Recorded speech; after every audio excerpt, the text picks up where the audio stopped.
Hello and welcome back to another video on the Football Zone and to a weekend review, reviewing the Premier League action and the FA Cup semi-final action from the past week or so. And starting off with last week's action, Manchester City defeating Aston Villa, a last gasp win and a massive result in the race for the Champions League. And City took an early lead before Rashford equalised from the spot, but in the 94th minute, it was Nunes who came away with the win. City, picking up some momentum now, but for Villa, a really disappointing loss after a great little run. But, City puts them in a good position for a Champions League spot, but for Villa, leaves them with work to do. Moving on then to Arsenal, dropping more points, 2-2 against Crystal Palace. It's unlikely to matter for them in the league, but still frustrating. It was Kiwior in the third minute who gave Arsenal the lead before Eze equalised. Trossard then made it 2-1 before later on Mateta made it 2-2 after Martinelli had a VAR goal ruled out. But Arsenal, they'll be really frustrated by this undoubtedly. But it's not likely to make a difference. But for Palace, just keeps them in that race where they can maybe capitalise and get to weights. It's unlikely, but you never know. Moving on then to Chelsea picking up a 1-0 win for Everton. It was Jackson in the 27th minute who gave them the lead. And Chelsea probably just nicking the advantage here, probably in terms of how the teams played. It wasn't a class or anything like that. David Moyes keeping it tight as he always does, but Chelsea got the win. And big win for them, keeps them very much in the Champions League race, and that's all they can hope for. Just stay in it, and they'll be confident, they'll be in a good position to get into it come the end of the season. Moving on then to Wolves 3, Leicester 0. The Vitor Pereira revolution continues at Molineux, and it's Cunha, Larson with the goals. Vardy then missed a penalty, 72 minutes on the clock, and Gomez sealed it for Wolves in the 85th minute. And on the whole, another great performance by Wolves, up to 13th now, ahead of likes of Manchester United, Everton, Tottenham and West Ham.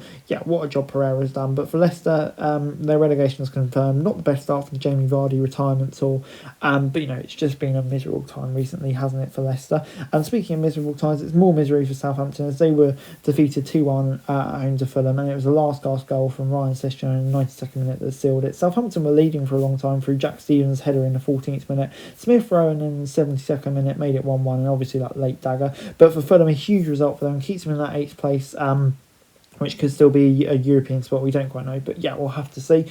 Southampton rooted to the bottom and still on that dreaded 11 points, just one more point. They play Leicester next week, surely it's going to happen then. Before moving on to Newcastle 3, Ipswich 0 at St James's Park. A big win this for Newcastle. It was made a lot easier after Johnson was sent off for a second yellow in the 37th minute early on in the game, and then Isak, Byrne and Ashula with the goals for Newcastle. And in the end, it was a dominant victory. Newcastle absolutely bossed this game. There's only really one team in it.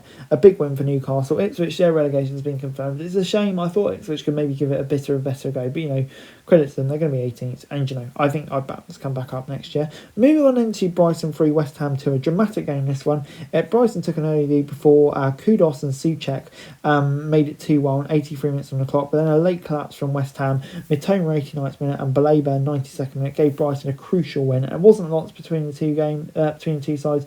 Maybe Brighton just slightly shaded it, but I'd say draw would have been a fair result. But for Brighton, a big win for them, keeps them in touch with Fulham. But West Ham, more misery for them, down to 17th in the league, and I think they're just lucky the bottom four are so poor, really, aren't they? Moving on into Bournemouth 1, Manchester United 1 at the Vitality, and it was Semenyo in the 23rd minute who gave Bournemouth the lead. And they were looking relatively comfortable at that point until Evanilson got sent off in the 70th minute, and it was late in added time. Hodgland gave Manchester United what I'd say in the end was probably a deserved equaliser. And good for United to get a point. Obviously their focus will be on the Europa League this week, but for Bournemouth, hugely frustrating, and it just feels like hopes of European football maybe are fading for Bournemouth, dropping points like that. And finally, we've known it for a while, Liverpool are crowned champions of the Premier League, a 5-1 thrashing over Tottenham. Solanke gave Spurs a shock lead before it was Diaz, McAllister, Gakpo, Salah and a Udogie own goal, and great things afterwards. And you have to credit Liverpool, brilliant here, brilliant all season. What a first season Arne Slot's had in English football,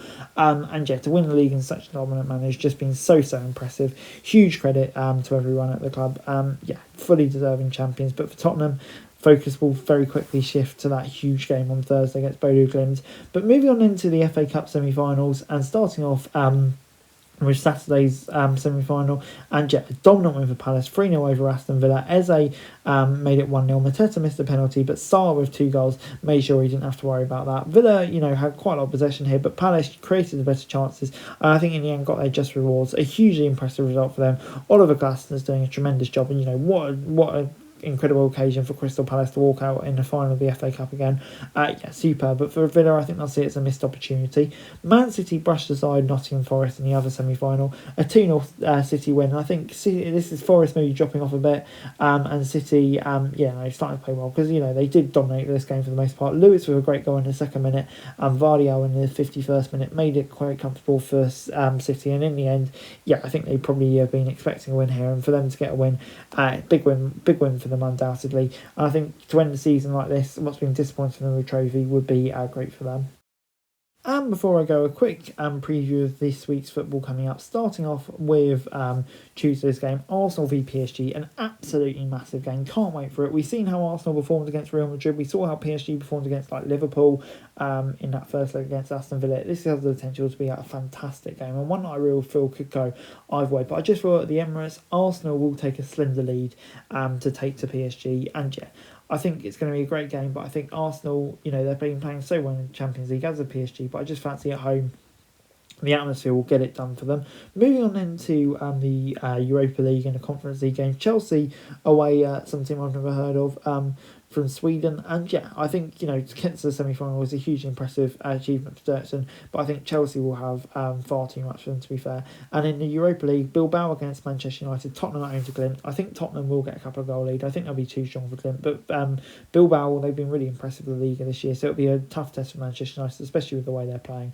But I feel like that could be a game where United may have to make a comeback in the second leg, but for Tottenham, I back them to get the win. Anyway guys, that's it for this video. Thanks very much for watching. Remember to like, share, subscribe, follow us on our socials, link in the description below for daily football news, meme and content. Subscribe for our other channels on screen right now, that'd be greatly appreciated. Thanks very much for watching.